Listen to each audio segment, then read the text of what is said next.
नाग को मारिथिले ए व्यक्ति 7 थर कामुड़िलानी नागुणी फिल्म स्टोरी ठारू कम नुहे घटना।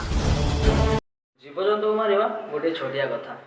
जीवजंतु मारिबा समय जदि आउ को जीवजंतु आपन देखिदिए किंबा कौन सी व्यक्ति जदि आपन वीडियो बनाई पोस्ट करी भाइराल कर दिए ताहले कौन हम? जीवजंतु को मारिबा गोटे आईनगत अपराध।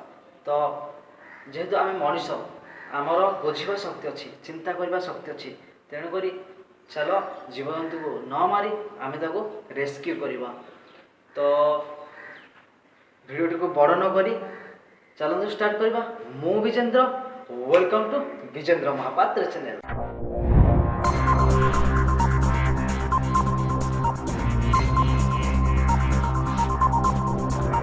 तो सांग माने एटा गोटे स्वाभाविक कथा। मनीष जो पाप करे तार पापर प्रायश्चित करने को दिने दिने पड़ता है।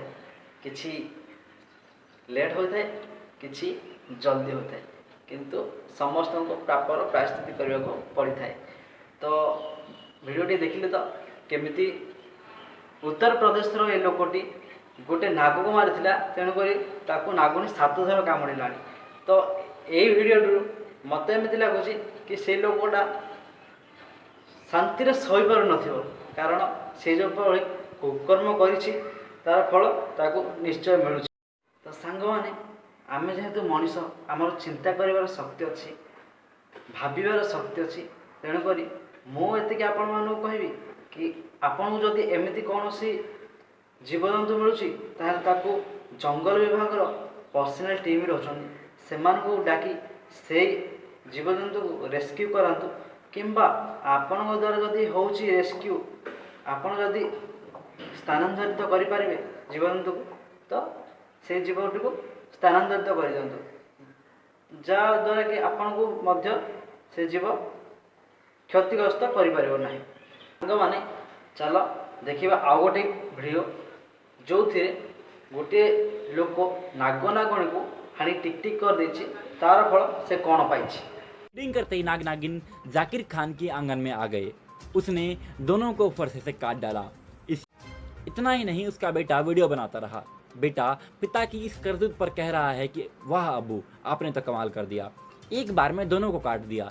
कौन कहबी अबे जदि तुम मान साप डर लगुच ताहले रेस्क्यू कर ना। गवर्नमेंट थ्रू रेस्क्यू करने सुविधा अच्छी, प्राइवेट थ्रू ना 200-300 खर्च करके तुम रेस्क्यू कर पांचे परमंद ता मंद पांचंती गोविंद। तो सांग माने मनुष्य जो कर्म करते तार फल निश्चय पाई। वीडियो वायरल होने के बाद राजगढ़ पुलिस ने पिता पुत्र को हिरासत में ले लिया। पुलिस ने घर में रखा फरसा भी बरामद कर लिया। नाग नागिन का जोड़ा अपने घर में देख गोटे भल काम करवा जमीक गोटे गछ लगेगा तार बड़ है तार फल बहुत मीठा लगी था आउ से गछ बहुत लोग को छाई दे था आउ से गछर अम्लजान द्वारा आमर जीवन बंची थाए आ वर्षा भी होता है। तो सांग माने सेमिति सांग माने जेहेतु आम मनीष चलतु किसी भल काम करवा, किसी भल शिखा, किसी भल करने द्वारा अन्य मानक भल काम शिखेबा। तो चलतु देखा मोर बड़ भाई राजेंद्र महापात्र जे कि गोटे काली हाईवे रे गोटे कईचटे जाऊला।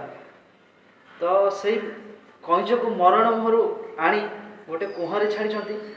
तो चलतु से अति सुंदर वीडियो देखा आउ किसी शिखा। जय जगन्नाथ सांग माने जेहेतु वर्षा दिन आरंभ हो जाए तो साप बेंग ए सबू माने बाहर रोड रे बाहर गोटे साधारण कथा। तो सेमती आम आज गोटे कईच गोटे रेस्क्यू करूँ माने रास्ता पड़ी तो आकु आउ किए धरिकी खाइबा पूर्वर आकु मु धरिकी आनी आकु वर्षा होता जो आकु धरियार फोटो उठे पार्लिनी आकु बर्तमान आम रेस्क्यू करवा। मु आपन को अनुरोध करुँची एमती जीवजंतु जदि आपन को मिलती ताहले से मानक आनी सुरक्षित जगार छाड़े कारण आमर जमी जीवन अच्छी यही जंतु मानकर मध्य गोटे जीवन अच्छी। आउ अंधविश्वास चक्र रे आकु बाड़ेवा आकु खाइबा गोटे निंदनीय कथा। तो भिडियोटी को आउ थे आरंभ करी आकु कुआं रेस्क्यू करिया समय रे देखि दिंतु आउ थे। ଆପଣମାନଙ୍କୁ ଯଦି କେଉଁଠି ମିଳେ ତାହେଲେ ଏମିତି ଖାଇବେ ନାହିଁ କି ସାପ କି ଆଉ କ'ଣ ମିଳେ ସେମାନଙ୍କୁ ଭାଡ଼ି ତାଙ୍କୁ ମାରିବେ ନାହିଁ। ଯେମିତି ଆମର ଗୋଟେ ଜୀବନ ଅଛି, ଭଗବାନ ସେମିତି ଏମାନଙ୍କୁ ମଧ୍ୟ ଗୋଟେ ଗୋଟେ ଜୀବନ ଦେଇଛନ୍ତି। ତ ମୁଁ ଆପଣମାନଙ୍କୁ ପୁଣି ଥରେ ରିକ୍ୱେଷ୍ଟ କରୁଛି, ଯଦି ଏମିତି ଜିନିଷ କିଛି ମିଳେ ତ ତାକୁ ଆଉ କିଏ ମାରିବା ପୂର୍ବରୁ ଆଣି ତାକୁ କେମିତି ରେସ୍କ୍ୟୁ କରିବା, ସେଇଟା ହେଉଛି ଆମର ମଣିଷତ୍ୱର ଦାୟିତ୍ୱ ଗୋଟେ। ଯେମିତି ଭଗବାନ ଆମକୁ ଗୋଟେ ବୁଦ୍ଧି ଦେଇଛନ୍ତି, ତ ଆମେ ସେଇ ବୁଦ୍ଧିଟାକୁ ଗୋଟେ ଭଲ ଜାଗାରେ ଗୋଟେ ବ୍ୟବହାର କରିବା। ବର୍ତ୍ତମାନ ଆମେ ଏ ଅଖାରେ ଭରିବା। ସଦାବେଳେ ମନେ ରଖିବେ, କଇଁଚଟିକୁ ଓଲଟା ଅବସ୍ଥାରେ ବି ରଖିବେ, ନହେଲେ ତ ସେ ଆପଣଙ୍କୁ କାଟିପାରେ, କାରଣ ଆର ଦାନ୍ତ ବହୁତ ମୁନିଆ ଥାଏ। ତ ଆକୁ ଓଲଟା ଅବସ୍ଥାରେ ରଖି ଉଠେଇଲେ ସେ କିଛି କରିବ ନାହିଁ। ଏପରି ଧରି ଉଠେଇ ରଖିବା। ଭାଇ ବାହ, ମୋତେ ବହୁତ ଖୁସି ଲାଗୁଛି, କାରଣ ତମେ ଗୋଟେ ଜୀବନ ବଞ୍ଚିତ, ତେଣୁକରି ଧନ୍ୟବାଦ। କଇଁଚ ଦେଖାରେ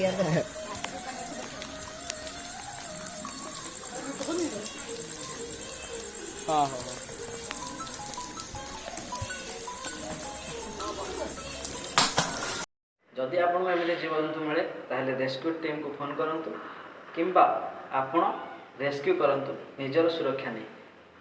କମେଣ୍ଟ ମାଧ୍ୟମରେ ଜଣାନ୍ତୁ କି ଯେଉଁ ବ୍ୟକ୍ତି ସାପକୁ ମାରୁଥିଲେ ତାହା ଆପଣଙ୍କୁ କେମିତି ଲାଗିଲା।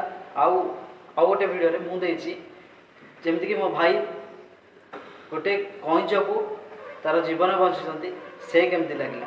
ତ ଦୁଇଟା ମଧ୍ୟରେ ଫରକ ତୁମକୁ କ'ଣ ଲାଗିଲା, କେମିତି ଲାଗିଲା, କମେଣ୍ଟ ମାଧ୍ୟମରେ ନିଶ୍ଚୟ ଜଣାଇବେ। ଗୋଟେ ଜୀବଜନ୍ତୁକୁ ମାରିବା ଅପେକ୍ଷା ବଞ୍ଚାଇବା ବହୁତ ଖୁସି ମିଳିଥାଏ। ତ ଜୀବଜନ୍ତୁକୁ ଯଦି ଏମିତି ମିଳୁଛନ୍ତି ତାହେଲେ ରେସ୍କ୍ୟୁ କରନ୍ତୁ, ରେସ୍କ୍ୟୁ ଟିମ୍କୁ ଫୋନ୍ କରନ୍ତୁ, ଏମିତି ଜୀବଜନ୍ତୁକୁ ବଞ୍ଚାନ୍ତୁ। ମୋ ଭିଡ଼ିଓଟି ଯଦି ଆପଣମାନଙ୍କୁ ଭଲ ଲାଗିଛି ତାହେଲେ ଲାଇକ୍ କର, ସେୟାର କର, କମେଣ୍ଟ କର, ସବସ୍କ୍ରାଇବ୍ କର, ପାଖରେ ଥିବା ଅଲ୍ ବଟନ୍କୁ ଦବାଇବାକୁ କଦାପି ଭୁଲିବନି।